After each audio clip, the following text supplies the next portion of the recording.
Hi you guys, it's Grace and this is Shay. She is my newest foster dog and today I'm going to be officially introducing you to her. She's probably not going to introduce herself though. She likes to nap. Shay has been with me for about 3 weeks now, and actually exactly 3 weeks as of today. And she's going to her forever home tomorrow, so I thought I would film this video and introduce her to you. As you guys know, I do with every single one of my foster dogs. So yeah, this is really bittersweet for me. I think if they would have held off from reaching out to me for another couple days, we probably would have ended up foster failing and keeping this one because we all love her so much in my family. Both my parents love her. My brother really loves her. She's basically just perfect and sweet and calm, as you can see. We're definitely gonna miss her. It's gonna be really hard to drop her off at her forever home tomorrow, but I'm also so happy for her. It's always bittersweet when they go off to their forever homes, but usually the positives end up outweighing the negatives. I'll tell you a little bit about her story. Shay is a 5-year-old boxer mix. She is so sweet. She came to the rescue 3 years ago and she got adopted by a couple. And now, 3 years later, they're moving and are unfortunately unable to take her with them. They have 3 dogs, her and 2 others, and they had to rehome all 3 of them, which I can't even imagine how hard that would be to have to rehome your dogs. They had no other options. They could only find housing that did not allow dogs. So I can't imagine how hard that was for them to have to give up their dogs. But of course that's a decision that they had to make, and now Shay has an opportunity at a second or third chance. Hopefully this one is her forever. I think it's gonna be great for her. I met with the family that's gonna be adopting her last week and they seem so amazing. It's a mom and her 2 sons. One just finished 4th grade and the other just finished 5th grade, so they're pretty young, and they have a little dog named Tyson. And then they have 4 cats. So she'll have lots of buddies at the house. She pretty much just ignores cats. My cat Percy was sitting there and she just like looked at him and then was like, I don't care. So she's great with that, and she's super patient. She doesn't really play with other dogs all that much. Like, I took her to daycare and she wasn't a huge fan of it. She'd just kind of follow you around in daycare, so I didn't really take her to daycare very often because she didn't like it. But on the slow days I would take her and she was just fine. But anyway, their little dog was jumping like all over her when they met, and she was just like, didn't really care. She's just kind of ignoring her. One of her sons, he wants to have her as an emotional support animal. So he got to meet her and he seemed to really love her. And she was a little like nervous, but she was kind of nervous when she met everyone in my family too. And it took her only like a week and a half to come out of her shell, so I feel like the same thing will happen with her new home.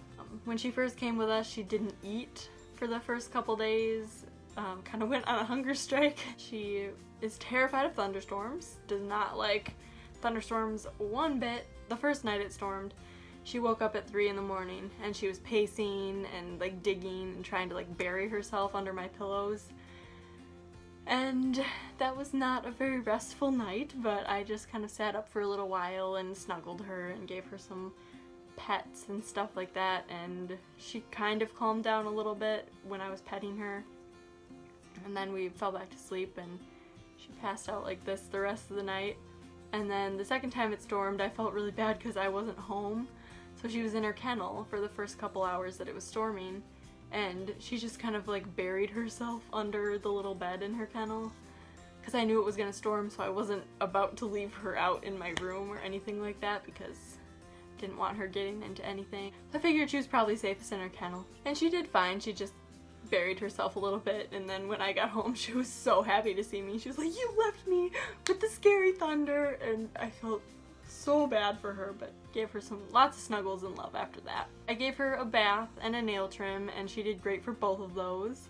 She has actually like really nice nails. I was impressed. You can't see them probably, but her nails are really nice shape. Like, I always admire dogs who have nice paws. she was really nervous around my dad and brother because they're both like pretty tall guys. It took her a little while to get used to them, but now she absolutely loves them. And also, like, when she wags her tail, since it's a little like boxer nub, she wags her whole butt. It's like she's making up for her lack of tail by wagging her butt, which is pretty common for dogs with short tails, especially boxers. They tend to wiggle like their whole butt. They think she's a boxer pit mix, which I think makes sense. She had puppies before she came into the rescue. She also had heartworm, which obviously she was treated for. And yeah, since then she's been healthy, happy. I really want this to be a happy ending for her because she's been bounced around so much. She was in a foster home when she first came into New Leash, and by that point she was already like 2 years old, so who knows where she was before that. And then she went to this home, and unfortunately circumstances didn't allow for her to stay there, and then she came to live with us for a foster home for this past like 3 weeks, and now she's going to another home. So I really hope this is the end of her bouncing around and she can spend the rest of her years with this lovely family. I think they seem super nice, and I think she'll have a great place there. They have a new house that they moved into about a year ago, so they're looking to expand their family, and they got recommended her, and the rest is history.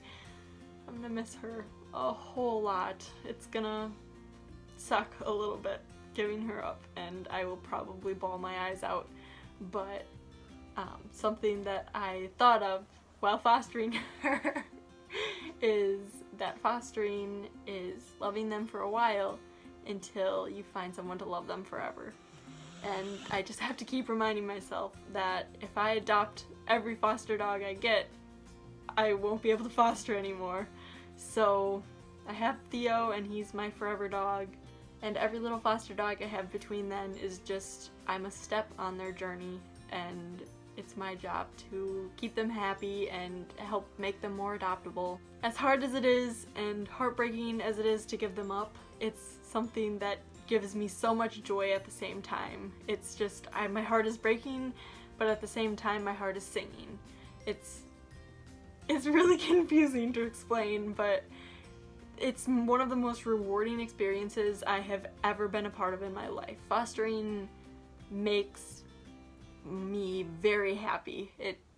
It's just wonderful. I'll stop rambling on about it, but if you have been on the fence about fostering for a while, I will tell you it is hard giving them up. It's hard seeing them come in scared and battered and broken, but then seeing them leave and go to their forever home and be happy, healthy dogs and know that they've found their forever and their chance at a new beginning.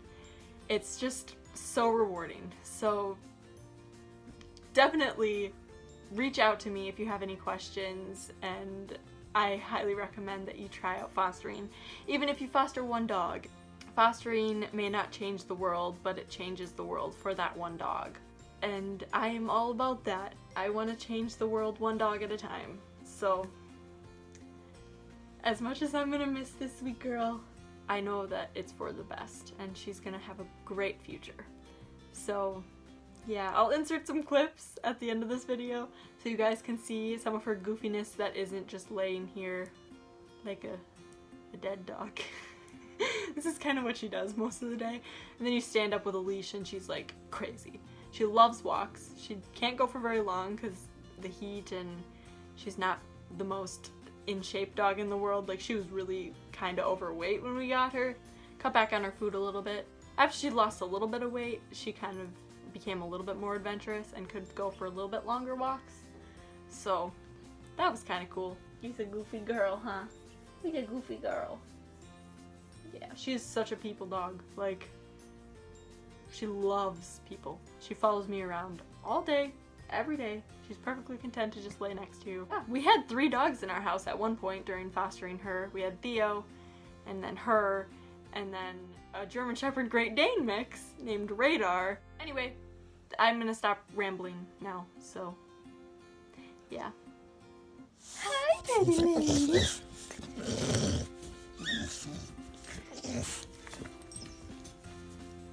Yeah, good girl. Good girl. Good girl. Jay, you wanna go for a walk? You wanna go for a walk? You wanna go for a walk?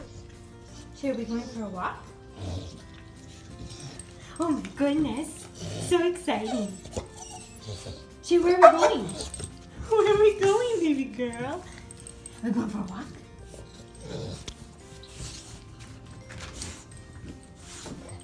Are you ready? Okay, hold on.